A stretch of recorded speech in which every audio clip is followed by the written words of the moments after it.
Okay, so here's what we're going to do is we are going to officially get started here.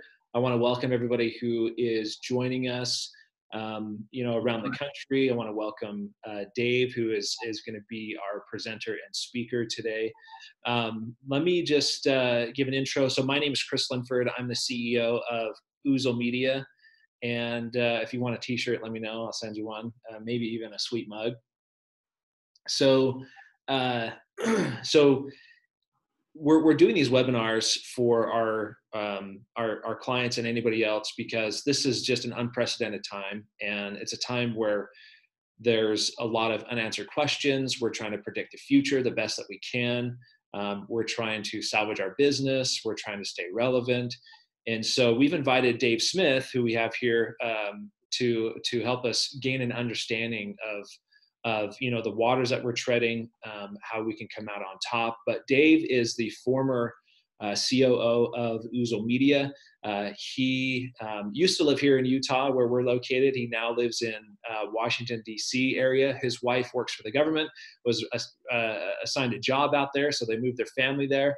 Dave currently is working for a non-agency, doing marketing and operations and consulting for businesses. And so we're excited to have Dave, and he is going to be, talking to us about the best business decisions we can make right now, marketing decisions, what's working, and how to based off of like what we can do to predict the future based off of the history. And so there's a lot to cover. Dave isn't going to cover everything in great detail, although he could, and we will. We're just not going to do it on this webinar. He's going to give a flyover all of the points that he wants to make. And then what he and I are going to be doing throughout the week is we're going to be recording conversations and having more in-depth conversations, going more in depth on the points that he's going to be making. And then what we'll do is we'll release those videos on the blog that will have a replay of this webinar. So it's a transcript of the blog, and on that blog, we'll just update it with these more in-depth conversations, really diving into the different things that Dave is going to be bringing up. So we're excited to do that. And also what we want to do is we want to keep this webinar close to 30 minutes. And so, but we want participation. And so if you have a comment or a question, please use the chat. And when you do it, make sure that the panelists and then all attendees can see. We want to know what your questions are. We want to know what your comments are, what your experiences are. So please be active in that chat as much as you can. And we will get to it at the end of Dave's presentation, and we'll do our best to answer all of the questions and read the comments, and we'll go from there. And so having said all of that, I'm going to now turn it over to the man, Dave Smith, the man, the myth, and legend. There you go. Well, I appreciate the kind words. I chose a hell of a time to kind of pack up my family and try and move across country and switch jobs. Like Chris said, I'm working for a small business currently who's deeply affected by the crisis, and I'm also consulting with some other small businesses. It's given me a really great empathy for what businesses are going through right now. From an agency standpoint, a lot of times you get into the trenches, you get very in depth on your marketing, and it kind of insulates you from the day-to-day decision making that businesses have to confront. As much as possible, I'll preface this one just a little bit. One of the biggest things that I've seen as I've talked with businesses is that they're frustrated and they feel alone. Like they feel like they are shouldering this immense burden alone. And so that's why we want participation as much as we possibly can. If there are questions, if there are comments, if there's things that you'd want to get into on a future webinar, let's get those in the comment section. Let's make sure that we know what those are. And then we'll huddle up all the best minds that we have over the next week or so, and we'll answer those and go more in depth on a couple of these topics. Normally, I'm going to start sharing my screen now and mute my video. But normally, what I would try and do on a webinar like this is I'd try to, keep it light, keep it pretty entertaining for people. The problem is that that just doesn't feel right for this time period. It's a more serious time period. I don't think a bunch of animated GIFs is going to really set the right tone for what we need to be talking about today. So instead, whew, I am in the wrong spot. Hold on, guys.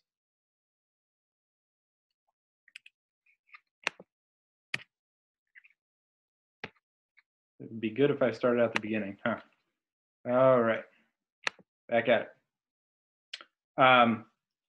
There's an extreme amount of uncertainty, and that changes the dynamics of how we do marketing.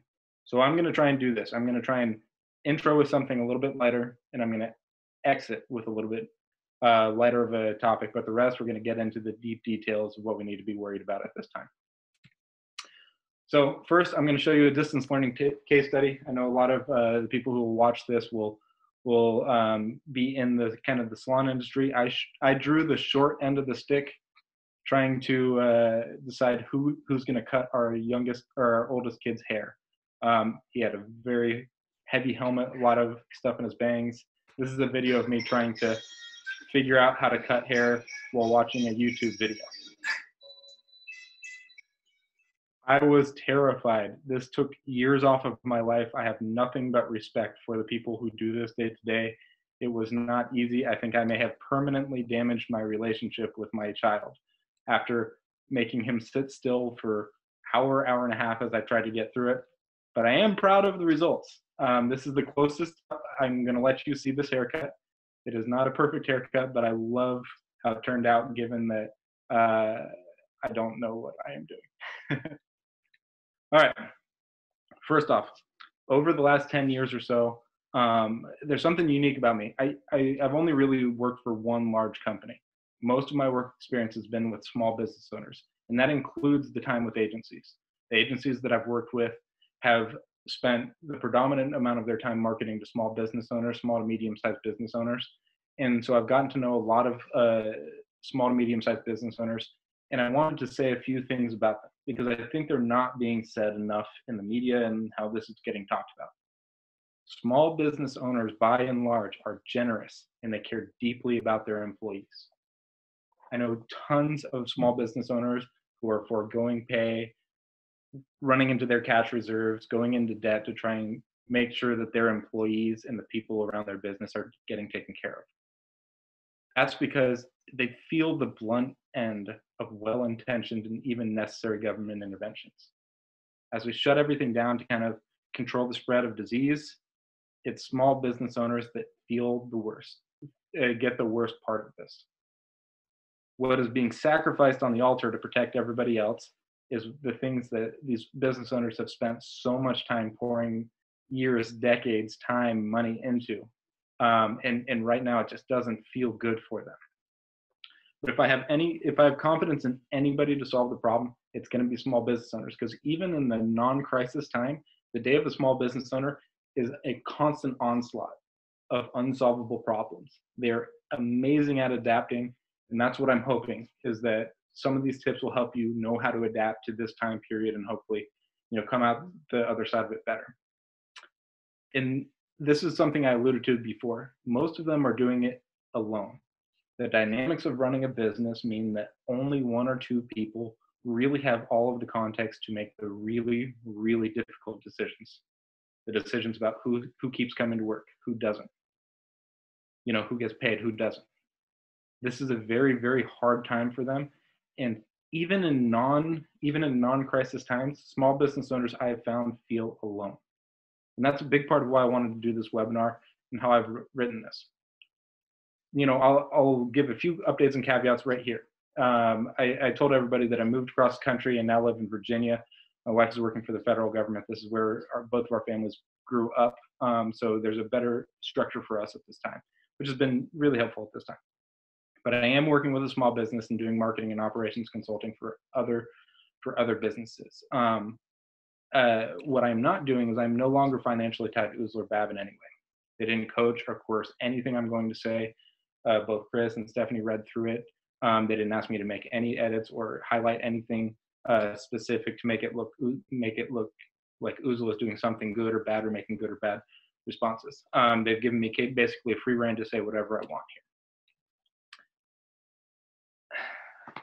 I also, as I go through this, I'm going to talk about marketers and small business owners as it's in the same sentence. Sometimes I'm going to talk to marketers, sometimes I'm going to talk to business owners. This is because all of the time, marketing is very, very closely related to the success of the business, but especially right now. If you don't get your marketing right, it can have a devastating effect on what you're doing, on your ability to come out of this on the other end. So I want these two things to be fused in your mind. Marketers and business owners need to be in heavy communication, and they need to be saying the same things at this time period. More on that later. First, this is the first of the 12 points that I'm going to kind of fly over. Like Chris said, we have time to get into more depth at other times, but I'm just going to kind of fly over these 12 points so that you have them all in context. We need to be prepared for it to get worse before it gets better. Even if you're not directly affected yet, it's likely that your customers are. And even when the virus subsides, it's going to take time for people to feel comfortable spending their money and making commitments. That means that marketing is only going to get trickier as things progress. The dynamics are going to change. Some of the set and forget dynamics that were that allowed leads to come into your business even 2 months ago really could be a bad thing for your business right now. And so we're going to talk about some more drastic sort of strategy and analysis you need to be doing kind of through the rest of this webinar. Hold on 1 second for me while I catch up with my notes. The first thing, I have a friend who is doing a daily podcast going over kind of some of the high-level statistics and about this coronavirus. He saw it way out into the future, and a lot of people were saying like, "Hey, you're inciting panic, man. You can't be sharing all of this real information. It's going to make people panic. People are already buying toilet paper. We don't need to panic about this thing." Here's the thing that he said, and I'm going to paraphrase it here. He wanted us to look at the difference between 3 different words, and I thought it was very helpful. The difference between fear, anxiety, and panic. Now read through these with me. Fear is an unpleasant emotion that can be caused by the belief that someone or something is dangerous and likely to cause pain or a threat. Anxiety is a feeling of worry, nervousness, or unease, typically about an imminent event or something with an uncertain outcome. If you don't have fear and anxiety right now, I don't think you're paying attention. Everybody is in the same boat.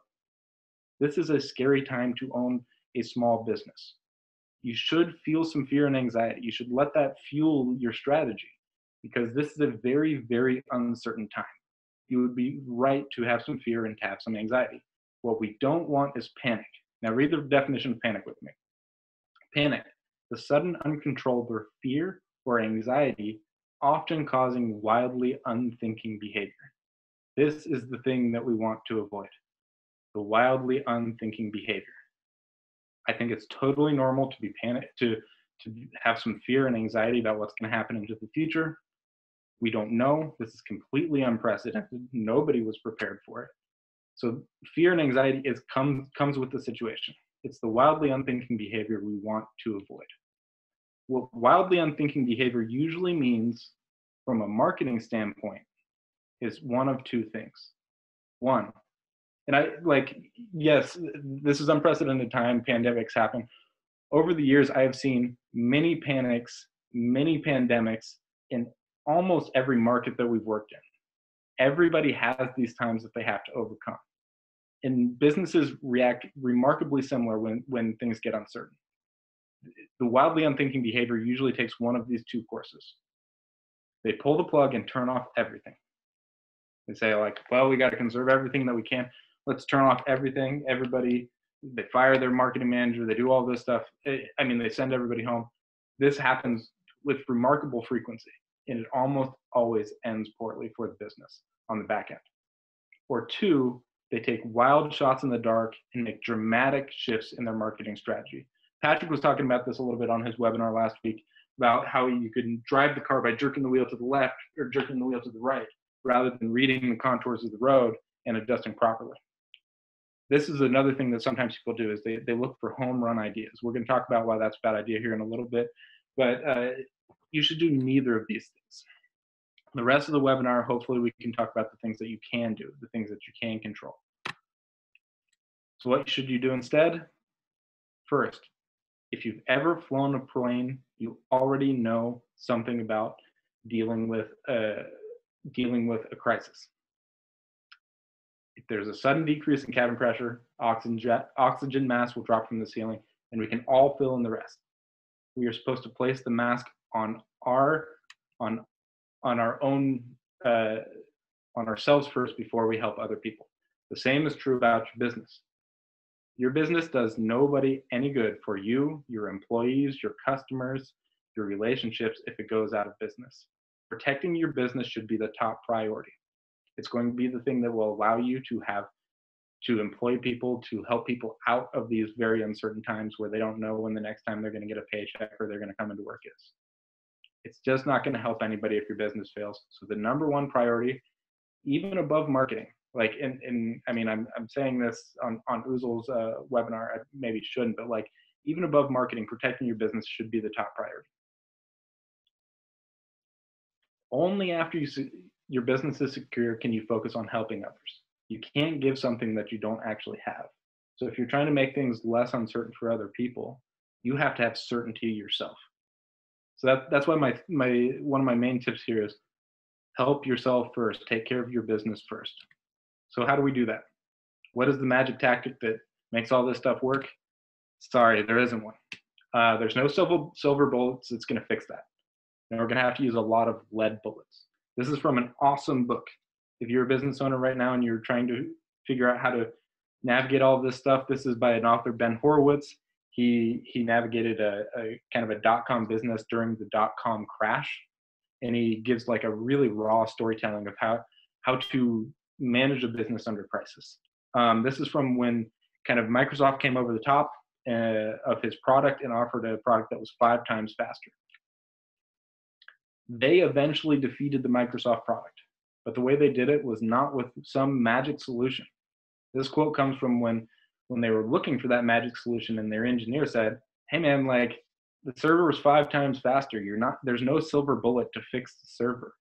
You're gonna have to use a lot of lead bullets." Their roadmap for overcoming their challenge, their existential crisis, is the same one you should be following with your business. You need to accept the reality of the situation. Not looking at it, not assessing it is not acceptable at this point. There is an enemy at the gates. You just got to own that. Accept the fact that there are no magic solutions. Not Uzal, not me, not any marketing agency. Nobody has a silver bullet that is going to kill this threat, which means that you're going to have to meet the challenge with hard work. Really, it's a combination of enterprise, experience, kind of ingenuity, and hard work. You're basically going to have to be constantly triaging. I'll give you an example of what lead bullets looks like for the business that I'm currently doing the marketing for. This is some analytics from the last week.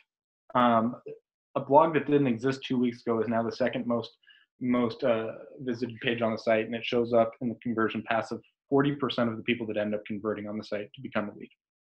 This is a great indication that this is an important topic for my users. So what does lead bullets look like? What I'm about to go through usually would take about, I'd say, 1 to 2 months to implement, but we don't have 1 to 2 months to make to take the right actions. So what did I do? I updated the blog. I added a black banner to the homepage. I added a blog preview to the homepage to have a different link with a different look. I installed heat mapping. I did some graphic design on the header for the blog in case it gets shared, and so that it would look good when the blog preview came up. I had to remind all of the CSRs when they're answering the phones that they need to ask people what they're comfortable with when it comes to bidding on their construction project. I added links to the thank you page, so if somebody didn't see the precautions that were taken before they became a lead, they had the opportunity to read about them after. And I check every day all of the indications that I can. Is there something that tells me that there's a piece of content, there's a story, there's something that's being untold? I'll be adding a drip email campaign. I'm going to follow Patrick's advice from his webinar on SEO a few days ago, and I'm going to create a Google My Business event to make that more prominent in my search field. The point here is that all of these things are little things. They are not a silver bullet solution, but you're going to have to triage constantly and make tough decisions about what to do with the message that you're putting out there. I'm going to give you my triage method. This is the kind of the depth chart I go through making the decisions on what I should share. First, trust the data when it's available. Unfortunately, during these times, there's not going to be much data available. But I was able to see that this was going to be something that was going to be important to my readership. So even from that indication of the data, I can make a lot of really good conjectures about what the right thing to do is. And when you can, draw on a community. Rely on the expertise of a marketing partner or other people that you know who are trying similar things in different markets. Get their insight. See what's working with them. If you don't have that community of people that you can talk to, if you don't have a trusted market partner that you trust to help you navigate this, first off, you should call Oozle.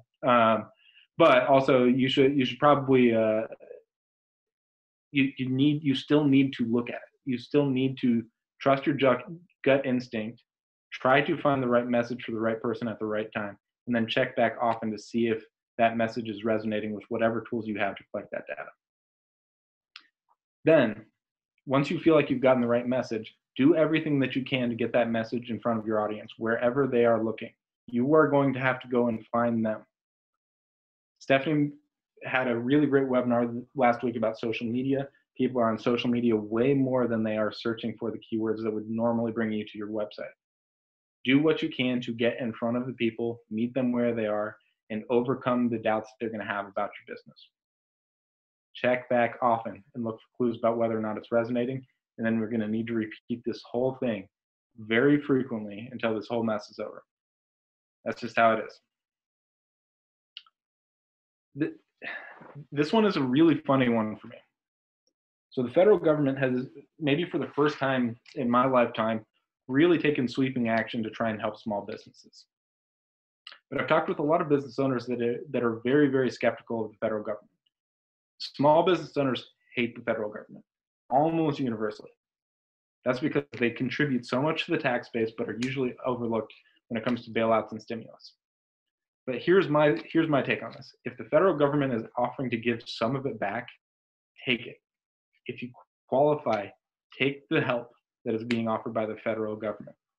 Encourage your people to go and get that unemployment, that advanced unemployment, or that enhanced unemployment. Do the things that are going to help the people in your business and help your business itself. And then what we're doing at the business that we're working on. Right now, there's not a lot of information about all of the details for all of these programs. I'm going to fast forward to the next slide real quick.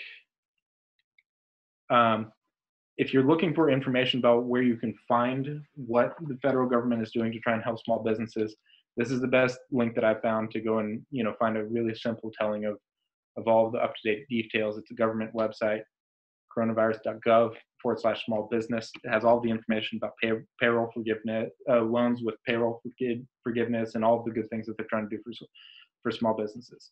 But the point is that if the federal government is trying to give some of the money that you have paid it, please take it. Please do what you can.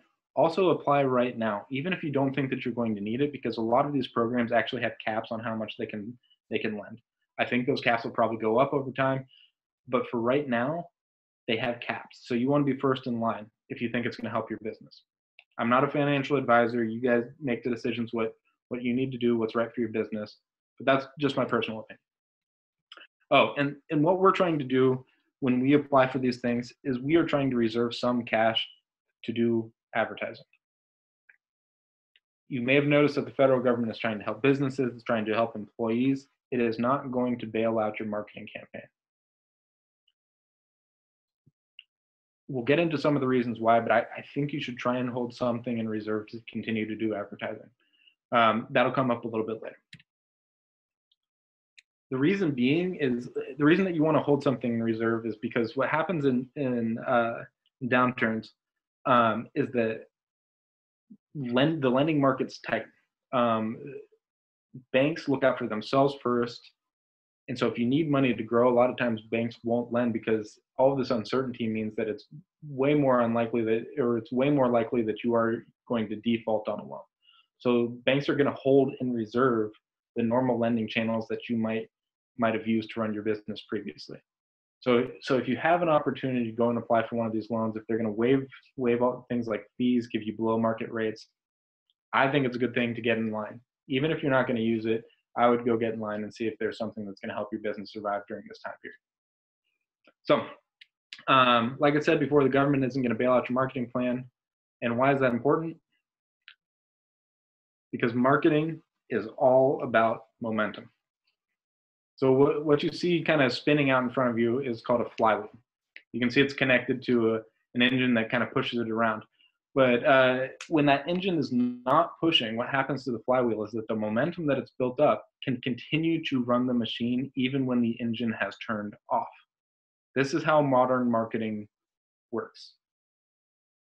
And for right now, I would guess, let me go back and explain one more time for the marketing flywheel. This is a very popular buzzword right now to talk about your marketing as if it's a flywheel.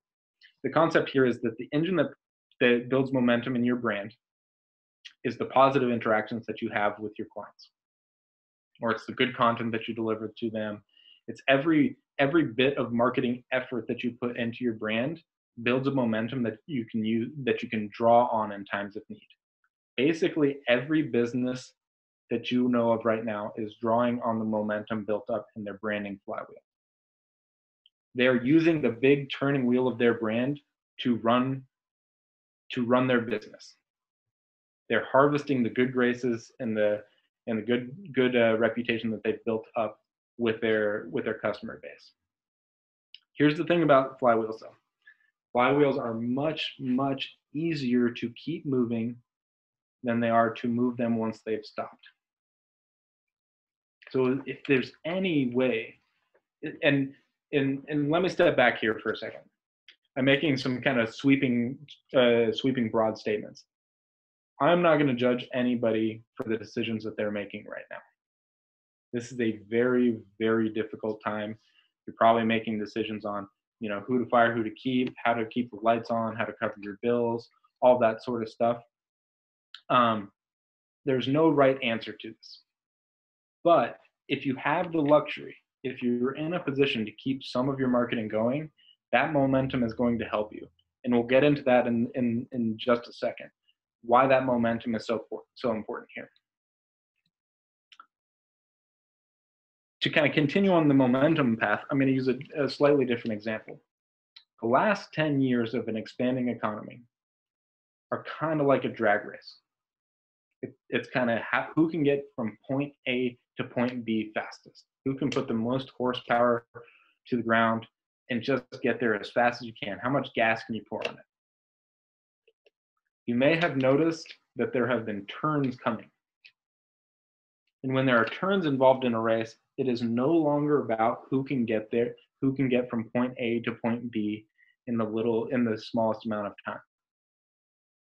In a race with turns, think about the turns as uncertainty. With a race with uncertainty, the more momentum that you can carry around a turn puts you in a position to pass your competitors, puts you in a position to take advantage of the straightaway that is most likely going to happen when all this stuff is over with.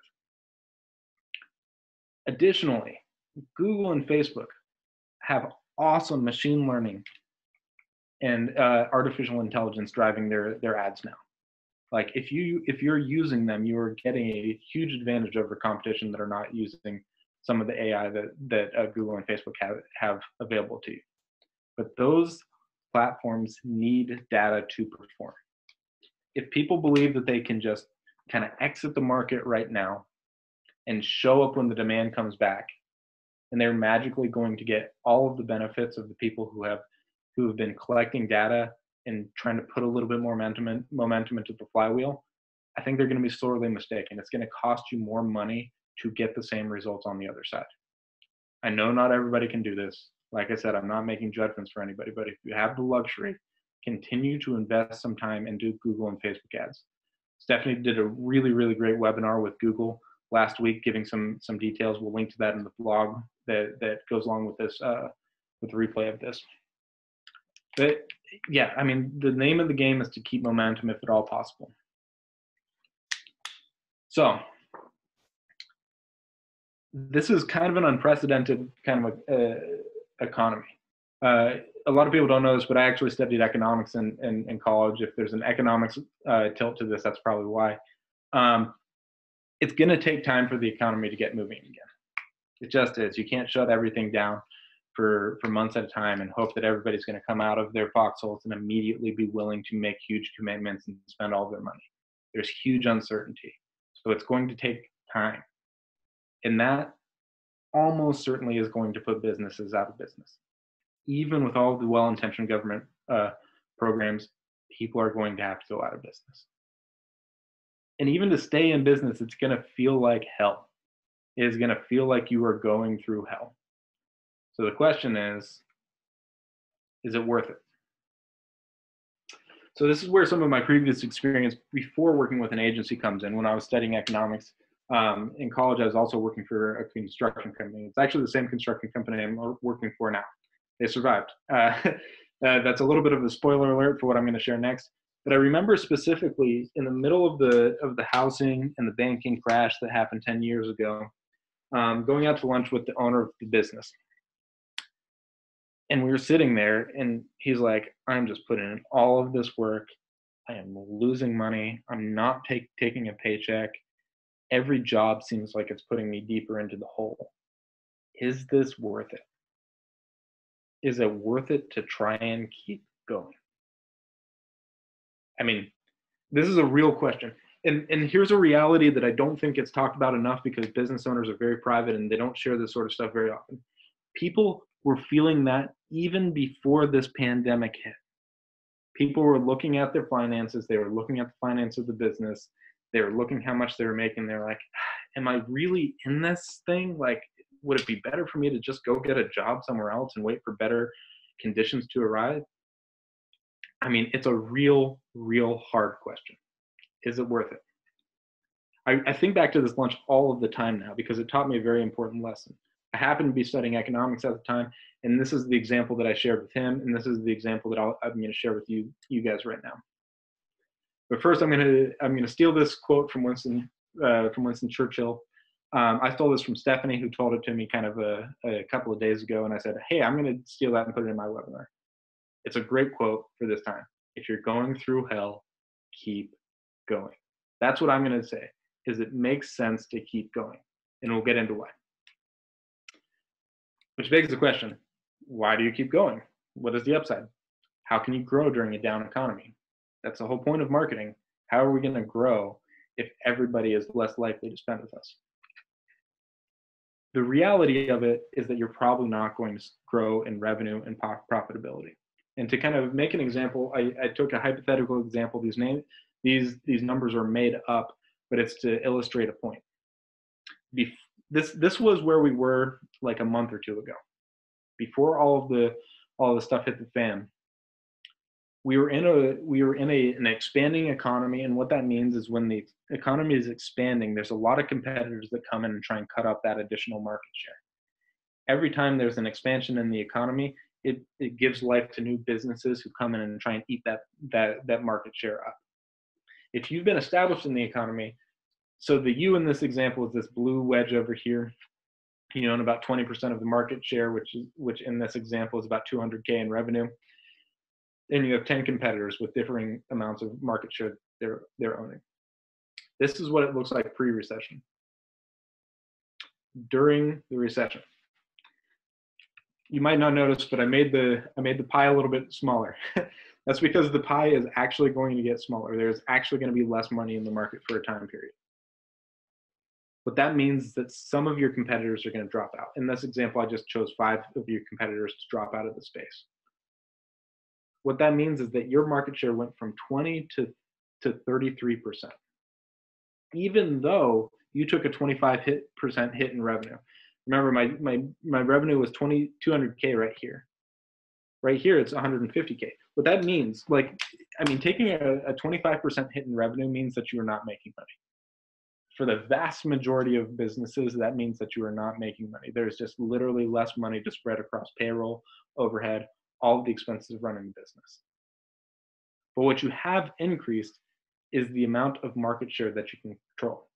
That 13% that you've gained in market share is actually a 16% in your market, 60% increase in your market power.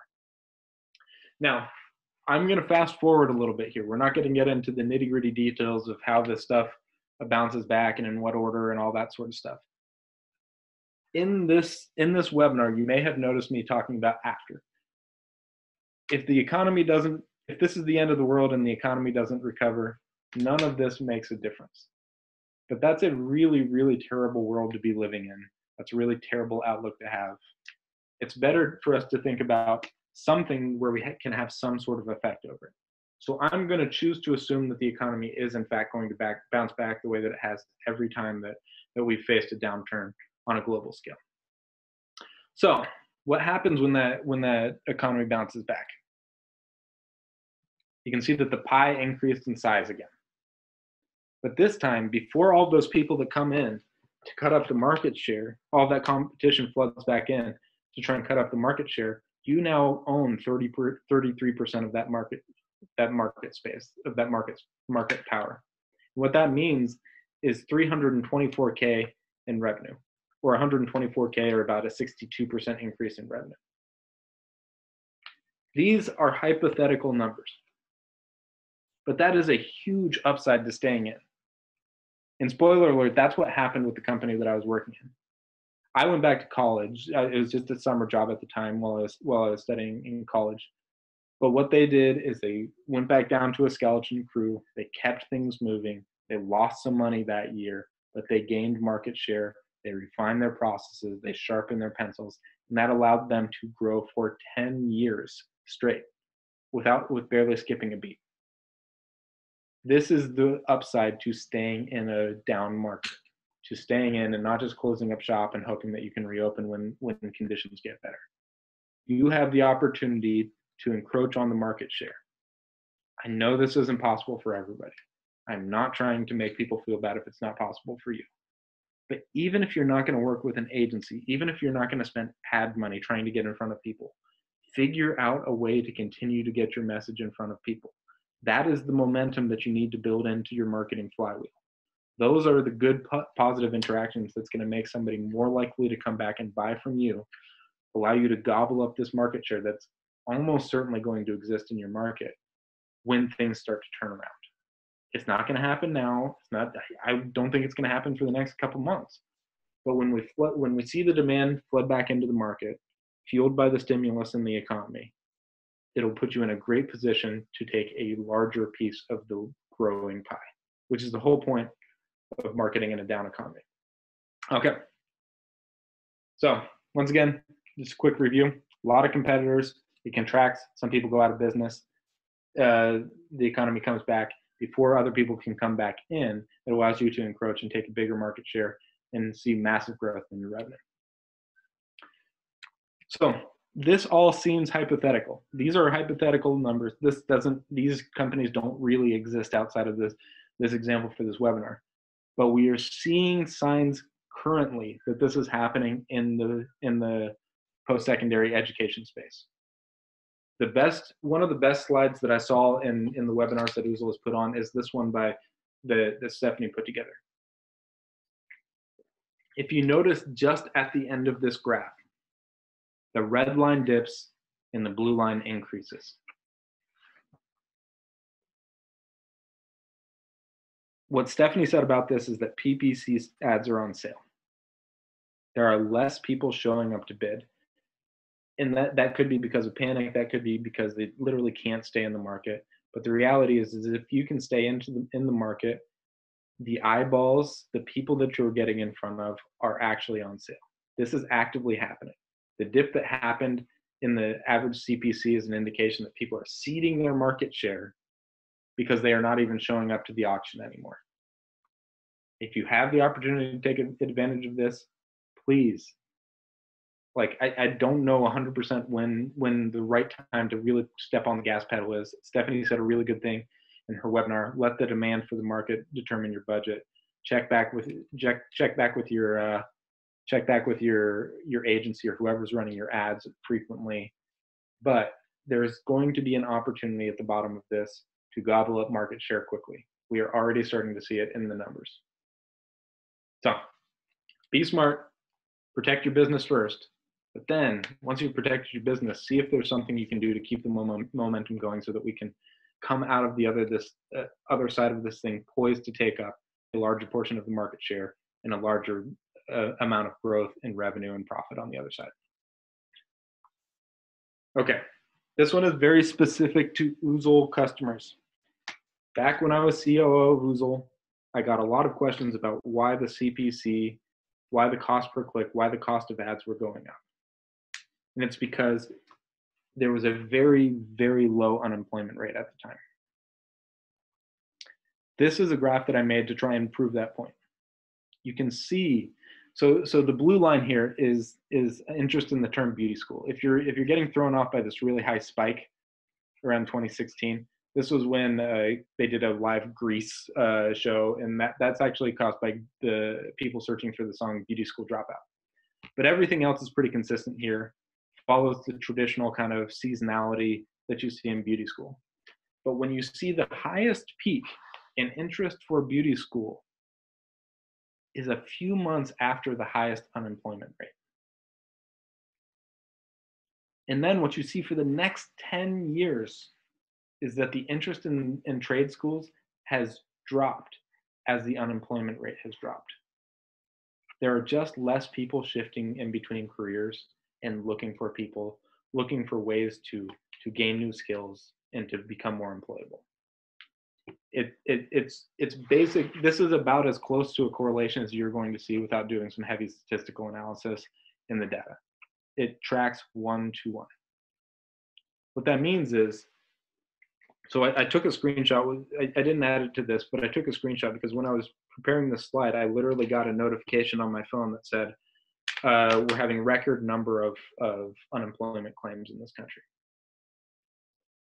There is going to be a huge number of people by force having to change career. Anytime there's a disruption in this market, that is a silver lining going through all of this if you're a trade school. There is very, very likely going to be a rush in demand that follows whenever we can all kind of get out of our houses and go back to work. There's going to be a huge rush in demand of people trying to refine their skills or take it as an opportunity to change their career. That is the reason why it's so important to take the momentum right now and try and carry it through this recession, carry it through this dip, carry it through this crisis. All right, the next one. One of the most common things that I've been doing with people, and I'm realizing I'm going a little bit long, so I'm gonna kind of wrap up here. One of the most common things that I've been doing with business owners is being a sounding board for them. They are very upset. They're very upset with the government, with the things that are being done to try and control this virus. You got to let go of some cost. I put up this needlepoint that is probably in every grandma's house in the entirety of the United States. God grant me the serenity to accept the things I cannot change, the courage to change the things I can, and the wisdom to know the difference. Please, please do not air these things on your public channels and with your customers or your students. If you have problems with how the government or any individual on either side of the political aisle is handling some part of this thing, do not air that out publicly in your marketing channels. I am seeing people do it. This is not a hypothetical. People are doing this. There's literally just no upside to this. Please, if I can tell you any one thing, do not air your grievances. Just don't do it. I'm borrowing from Nike here, one of the things that they've created for the coronavirus. 10, when you don't have a playbook, there is no playbook for this. Nobody's gone through this exactly. You have to rely on your core values. For the company I'm working for, we have kind of 3 core values. It's honesty, integrity, and quality. Those are the things that I am talking about constantly when I'm trying to talk about how we're dealing with this uncertainty. Don't take this as a time to try and change who you are. Rely on the core values that have gotten you to this point. Let that speak through your marketing. Be honest and as transparent as you can with your customers. And rely on those core values to be a guide for you. This one is the other half of the oxygen mask example from earlier. Once you have helped yourself, Please find as many ways to be helpful as you can. I want you to notice as you're looking through the news and looking at which companies are getting noticed. There are really only two kinds of companies that are getting noticed right now.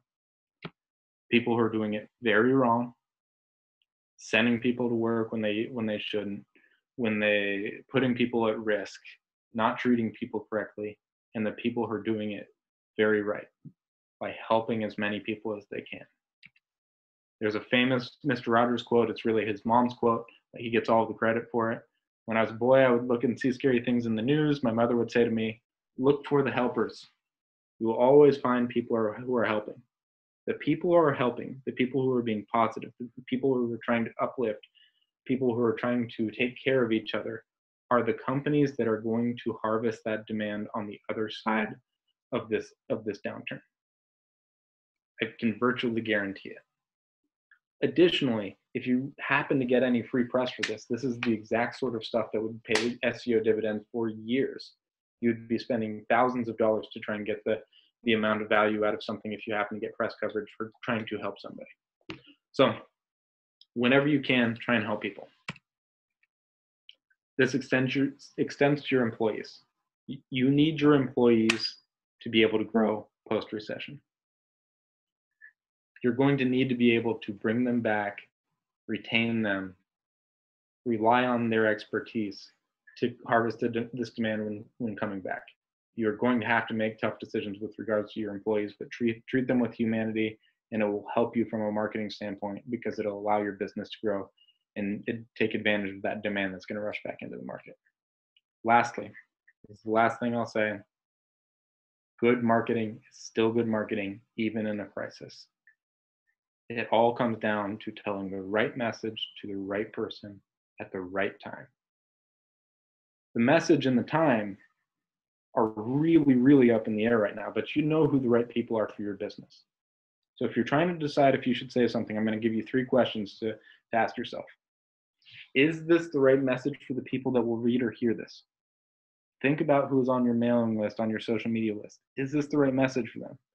Are you complaining about things that you can't control? Are you getting into fights that you don't need to? Please avoid all of that. Find the right message. Find the message of positivity and hope.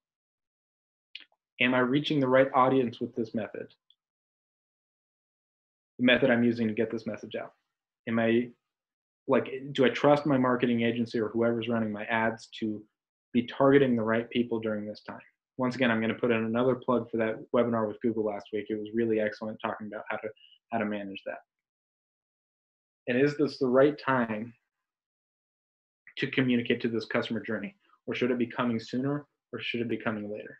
I'll give one example of this before we get off. But one thing that I noticed here is, I put up a blog on the site, but initially I didn't talk with the customer service representative that was going to answer the phone. It caused some confusion in our marketing. What that meant is that I had to go and remind the customer service representative to ask the customers what they would be most comfortable with during this time period. You need to be cognizant of whether or not this is the right time in the customer's journey to communicate something, or should you communicate it earlier or later? Kind of following those 3 questions, even when you're not in a crisis, is probably a good best practice. And I'm going to give you one last bonus. I said I was going to end on a somewhat lighter note. Don't do it alone. Find somebody you trust who you can confide in. Take some of that angst and anxiety off of your shoulders and find somebody to share it with. Anyway, if you're looking for somebody, Google Media didn't pay me or anything for this, so I'll put in my plug for them. I can attest that over the last 9 years that I've been working with them, Oozle has walked up to their kind of guiding light principle of doing what's in the client's best interest. If you need somebody to help you out during this time, Oozle Media, there's nobody better than Oozle Media, especially in the trade school business, in the beauty school and hair, nursing, trade schools. Those are the people that I would be talking to today if I were looking for somebody to help. I appreciate your time. Sorry I ran a little bit over, but I think it was good information. Hopefully it was helpful to you. And we'll get this up on a blog. We'll get this posted so that you can read more in depth what it is we were suggesting in this webinar, and you can remember how to implement it for your business.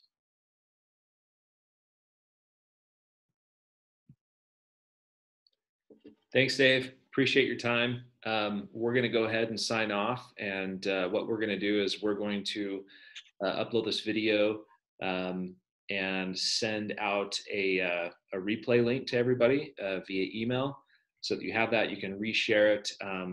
We're going to have a transcript of the blog so everybody can reference it. So appreciate everybody's time. Thanks for being here. We're gonna sign off and end the meeting. And don't forget about our webinar tomorrow. Visit your email. Tomorrow's webinar. We're going to be talking with Prosper You. We're going to be talking with Parker with Beauty as a Business, and we're going to be going through everything that you need to know as a school in order how to take advantage of the free credit hours that Beauty as a Business and Prosper You is offering. How to make sure that you keep track of their time being spent and the certification process. And so we're going to be answering a bunch of questions and showing how to access this free content.